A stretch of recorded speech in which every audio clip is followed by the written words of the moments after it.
I want to unpack Simon Sinek's idea of why from the 2009 TED Talk, Start With Why.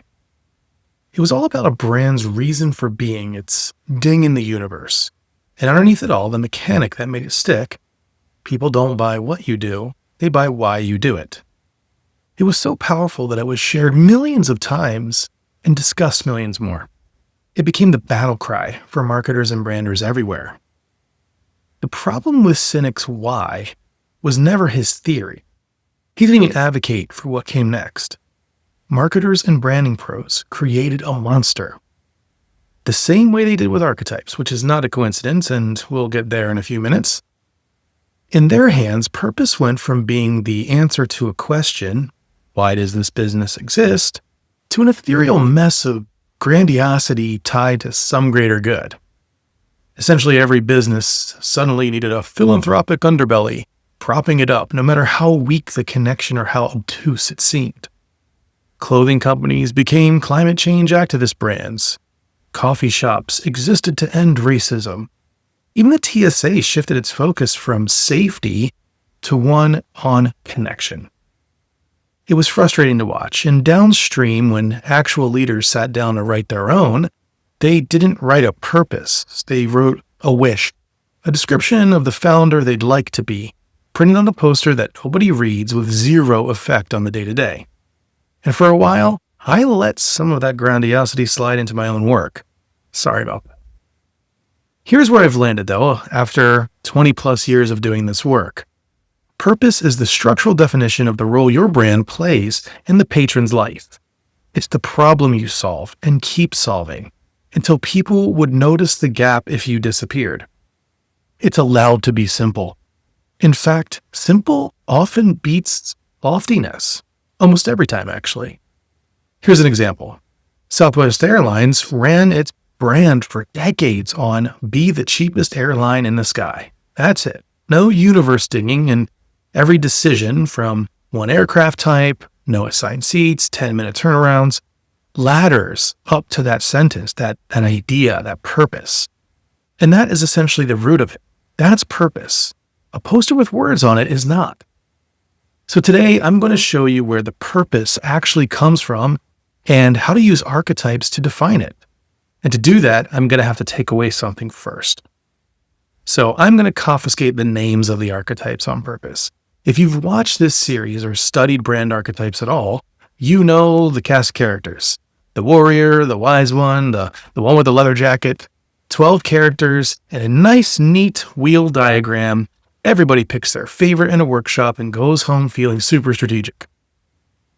I'm not using a single one of those names today. Not one. For the whole episode. Here's why.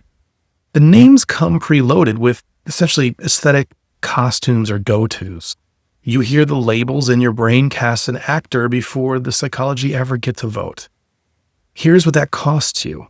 Harley Davidson. Ask a room full of marketers to classify Harley on the archetypal wheel, and most of them are going to reach for the defiant one. The tattoos, the noise, the burn the rule book energy. But then if you actually read Harley's purpose statement, it's, we fulfill dreams of personal freedom. That's not a fight. That's an escape. Writers aren't trying to overthrow anything. They're trying to get away from it, out on an open road where nobody can schedule a meeting. The aesthetic says one thing, the motivation says another, and the motivation is the one signing the checks. That misread happens because the names are aesthetic shortcuts, and aesthetics lie. Psychology really doesn't. So today, no characters, no archetype names, just the psychological energy that drives them from the inside out. In the next episode, I'm going to hand those back, and by then you really won't need them, which is exactly the point. So let's talk about the 4 directions of human motivation. We covered this in the quadrants, but it stands to reason to go over them again because this is where purpose starts. Strip away the costumes and what's left is surprisingly tidy. Human motivation runs along 2 axes, 4 directions. This isn't my invention. You can trace the skeleton through Jung's typology, through Maslow, through 50 years of motivational research. And the version I use draws heaviest on Edward Deci and Richard Ryan, who published Self-Determination Theory in 1985, and then spent the next few decades proving that human flourishing depends on three needs: autonomy, competence, and relatedness. Feeling free, feeling capable, feeling connected. Their studies were about intrinsic motivation in people, classrooms, workplaces, labs, not restaurants, not retail. So applying it to brands is really my extension, not really theirs. But the needs don't switch off when someone walks through your door holding a menu or looking for a new pair of shoes. So here are the 4 directions. The first one is changing the world. It's an outward push. This motivation confronts what exists and forces it forward. It feeds on challenge, ambition, and friction. People running on this fuel are done accepting things as they are. The second one is finding fulfillment. It's the opposite pole. This one turns inward, toward meaning, truth, clarity, the self. Not trying to move the world, trying to understand their place in it. The third one is exerting control. The drive for order and stability, structure, predictability, standards, safety through systems. Make the chaos behave. And then the fourth one is fostering belonging. It's the opposite of the order. It's opposite of exerting control. This is safety through connection instead of structure. Warmth, fairness, shared joy. Secure the world through relationship rather than rules. Notice these common opposing pairs, and that opposition is load-bearing. A brand cannot promise bold outward disruption and inner tranquility in the same breath. It cannot run on strict control and open-armed emotional intimacy at the same time. When brands try to do that, then they try constantly, usually because a committee or even a misinformed brand leader wanted a little of everything. The patron feels a wrongness that they maybe can't name, but they feel it. The human mind is a finely tuned detector of motivational conflict. It evolved reading intentions for survival. Mixed motivations read as dishonesty, even when nobody's actually lying. So pick one direction, just one. That's the outer ring, and that helps focus you on what the motivating factor is for the brand. But then we get into nuance, and that's where the 12 archetypes really unfold. But you have to understand the quadrant first. That's the fast track to understanding what makes the most sense for your brand. Now, the direction alone, like I said, is too blunt to build a brand on, because within each of the 4, there are 3 distinct methods, 3 different ways of pursuing the same underlying drive. And this is where it gets rich. And it's where the name systems usually skip ahead too fast. Take the outward change direction. 3 brands can all want to transform the world and be nothing alike. One maybe does it through earned capability, struggle, discipline, the hard reps nobody saw. It doesn't promise you'll win, it promises the work will change you. One does it through transformed perception, showing you a possibility you couldn't see, making the impossible feel suddenly available. And one does it through defiance, naming the broken system out loud and refusing to participate in it. That's the same engine, but 3 completely different vehicles. And a purpose written for one of them will collapse inside another. We exist to expose the lie. Sounds ridiculous coming from an earned capability brand, whose sole psychology is that you don't talk, you train. Run the same exercise on connection.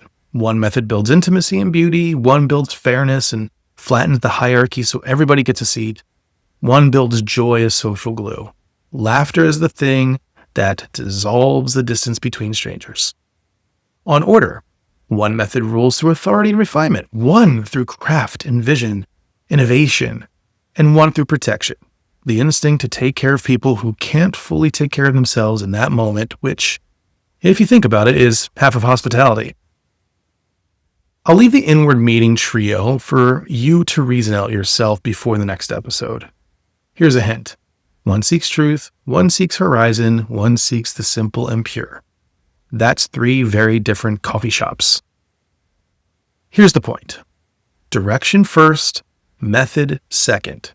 Direction is the compass, method is the road. Brands that pick a character off a wheel skip the compass entirely, which is how you end up with a fried chicken concept whose deck says disruptive. But whose every operational instinct is protective and nurturing. I've seen that exact deck. The chicken was good. The strategy was fan fiction. So, how does the psychology of archetypes build the purpose or drive it at least? This is the payoff. Purpose isn't written. It's revealed by the motivation.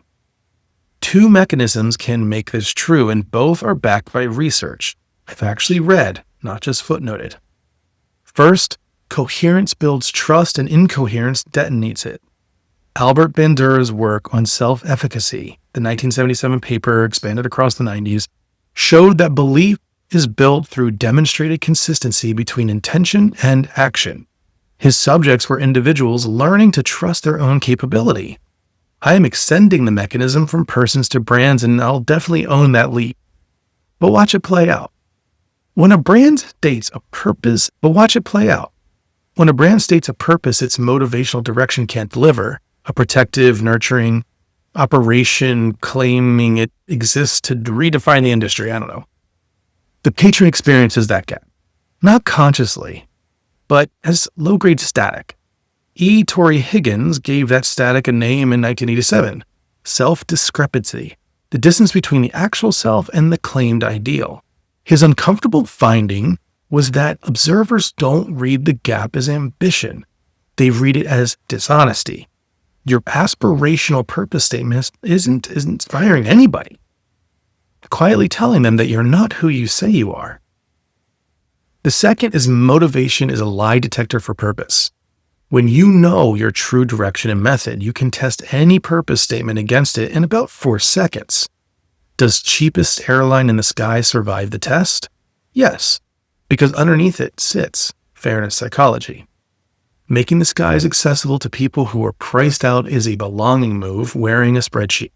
The purpose is true because the motivation is true. Meanwhile, a brand whose real method is authority and refinement, writing a purpose about unlocking joy for everyone, fails the test instantly. No committee required. So the sequence is motivation, method, then purpose, never the reverse. You don't write an inspiring sentence and then shop for a psychology to justify it. You excavate the drive that's actually operating within the business and brand, and the founder, and the operations, and the thing patrons already come to you for. And the purpose is sitting right there, usually plainer and more powerful than the one you would have invented. And once you have it, the operating question for every decision in the building, product, service, hiring, crisis, marketing, becomes, what would the motivation do? Not what would I do, not what would the competitors do, what does the drive demand? That question removes ego from the room, and ego is the most expensive item on most P&Ls. So here's some homework for you. Write down your purpose as you think it is today, or your vision or your why, whatever you want to call it, whatever your last agency called it. The sentence that supposedly explains why your brand exists. Get it on paper exactly as it reads today, typos and all. Now build 2 lists under it. First, every reason that sentence is true. Not reasons it sounds good, reasons it's actually true. How does it play out? What is the evidence? The decisions you've made because of it. Money you've spent or refused to spend because of it. And then the second list, and be ruthless here, every reason it's not true. Every place your operation, your menu, your hiring, your last crisis contradicts. Exhaust both lists as much as you can. If the why it's true column is full of feelings and the why it's not column is full of receipts, you already have your answer on how effective that purpose statement is. Then, and this is the part a lot of you will skip, so I'm calling it out, hand both lists to someone with no stake in the answer. Not your marketing director, who wrote half of it, not your spouse who loves you, not your ops leader whose bonus depends on agreeing with you. Fresh eyes, zero bias, ideally someone who'd enjoy telling you you're wrong. Ask them one question. Which list do they believe? And sit with whatever they say. Don't fix anything. Just sit with it. In the next episode, the names for the archetypes will be back. It's easier to talk about that, easier to talk about them in that way. And you'll finally see why they were kind of the problem. Again, I specifically avoided them in this episode because I wanted to focus on the psychology and the layers of it and how it affects your brand purpose. Moving on, we're going to dive into more like the golden lasso framework, how archetypes drive that and help give more meat on the bone, essentially.